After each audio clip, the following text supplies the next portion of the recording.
Donald Trump would demand I be fired for making a joke about his old age and then a day later go out and make a joke about his own old age. So Jimmy Kimmel just called out Trump's hypocritical double standard on comedy and free speech, and it reveals something much darker about authoritarian control. We're looking at coordinated attacks on comedians, FBI directors, and anyone who dares criticize power.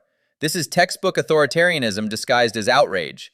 There is so much nonsense, and I mean that in a very literal sense of the word, nonsense happening. At the same time, there are also so many awful and scary and flat-out unbelievable things going on. The world has been turned upside down, mostly for no good reason. Comey's investigation uncovered Trump's obstruction during the Russia probe.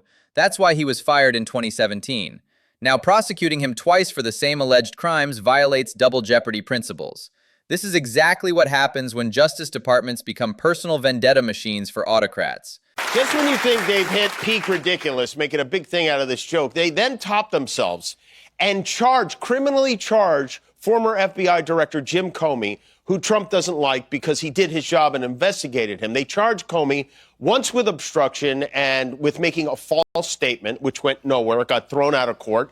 In restaurant slang, 86 means to remove something from the menu. Comey posted seashells spelling 8645, meaning remove the 45th president.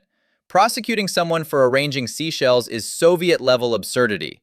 This prosecution would be laughed out of any legitimate courtroom. This is not a joke. They charge him with threatening the president's life for this photo of seashells that spell out 8647. 86 is an old restaurant term. It means get rid of, and Trump is the 47th president.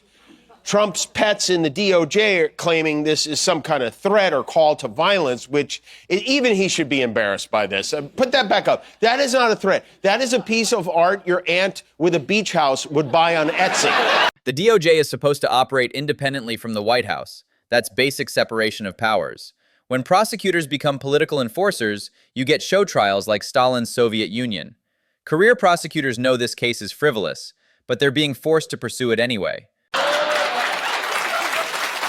But he's being charged with a crime, and Acting Attorney General Todd Blanche said the crime carries a maximum sentence of 10 years in prison.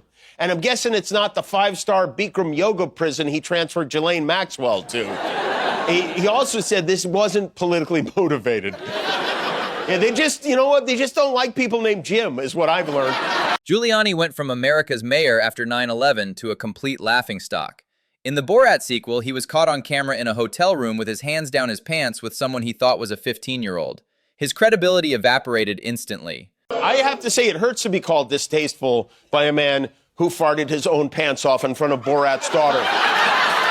But excuse me, you know what? I'm being rude. I interrupted the mayor. Please go ahead with the broadcast. 4 Seasons Total Landscaping was peak Giuliani incompetence, booking a press conference at a landscaping company next to a sex shop instead of the 4 Seasons Hotel. Then his hair dye literally melted down his face during another press conference. Pure comedy gold. I have to say, it's confusing to be called an incompetent jackass by a man who accidentally held a press conference outside a dildo store, who doesn't seem to have any understanding of when videos are running and when they aren't, and has a gallon of squidding dribbling off the top of his head. But do you think, does this man have any family members who can come get him already? This is Trump's classic bait and switch. Remember Mexico was going to pay for the border wall? Instead, taxpayers funded it. He promises private donors will pay, then quietly shifts costs to the public while keeping control. It's a textbook grift masquerading as governance. Team Trump has been using the attempt at attack at the White House Correspondents' Dinner to get out of paying for the ballroom. He said would be paid for by private donors as a gift to America, paid partly by him. But now, and this is a classic Trump move, he wants us to pay for it to the tune of $400 million. But keep in mind that even though we would have to pay for it, once the ballroom is finished, none of us will ever be allowed to set foot in it. Graham's voted for every major military intervention since 2003. Iraq, Afghanistan, Libya, Syria. Now he's more excited about China patterns than addressing inflation or healthcare costs. It perfectly captures how disconnected these politicians are from real American struggles. China and stuff like that. You're going to spend $300 million on China and stuff like that. The only thing Lindsey Graham loves more than war is dinnerware. Limoges porcelain costs hundreds per piece. A single teacup can run $300. Meanwhile, Americans are choosing between groceries and gas. Graham fantasizing about luxury dinnerware while families struggle to pay rent shows exactly why trust in government has collapsed. Like a hostage video. It would be less embarrassing if he was selling pictures of his feet. If you need money, start an OnlyFans. Classic misdirection strategy. Create manufactured outrage over jokes while real issues fester.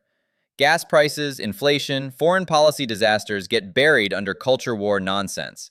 It's deliberate. Keep people angry about trivial things so they ignore substantive failures. And of course, all of this self-inflicted stupidity it's a distraction from inflation and the price of gas and the grifting and the Trump Epstein files they claim don't exist, and the fact that we are still fighting a war that the president declared we won on the first day. Remember Bush's Mission Accomplished banner in 2003?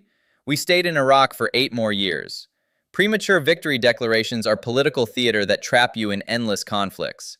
Once you declare victory, admitting the war continues becomes a massive political liability. The United States negotiates exclusively through unhinged social media posts from the president's toilet in the middle of the night. But most people, sadly, I guess, aren't paying attention to any of this. Most people are more interested in the movie about Michael Jackson than the war in Iran. Traditional diplomacy involves careful, private negotiations through experienced professionals. Conducting foreign policy via late-night Twitter rants destroys relationships with allies and signals weakness to adversaries. It's the opposite of how serious nations operate internationally.